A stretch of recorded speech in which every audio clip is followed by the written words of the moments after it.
বাড়িতে থাকা এত কমন দুটো ইনগ্রেডিয়েন্টস দিয়ে যে এত ভালো হেয়ার সলিউশন পাবো সেটা তো ভাবতেই পারিনি।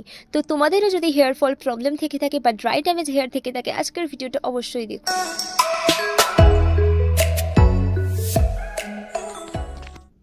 তো আজকে ফার্স্টেই যেটা লাগছে সেটা হচ্ছে ফ্ল্যাক্সিড। তোমরা সবাই জানো এটা খুবই খুবই খুবই কমন একটা আর ভীষণ ভাইরাল একটা প্রোডাক্ট।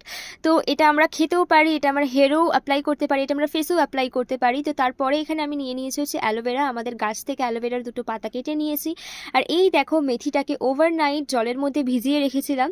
তো তারপরে দেখতে ঠিক এরকম হয়ে গেছে, মেথির দানাগুলো ফুলে ফুলে মতো উঠেছে। তোমরাও এরকমভাবে রাখতে পারো, তাহলে রেজাল্ট খুব ভালো পাবে। তো মেথিটা অবভিয়াসলি সারা রাত সোক করে রাখলেই তবেই তোমরা ভালো রেজাল্ট পাবে। তো এরপরে যেটা করবো, অ্যালোভেরা গুলোকে এরমভাবে পিস পিস করে কেটে জলের মধ্যে ভিজিয়ে দেবো। তো তোমরা অ্যালোভেরা পাতাটাকে বাদ দিয়ে জেলটাও তোমরা বের করে নিতে পারো।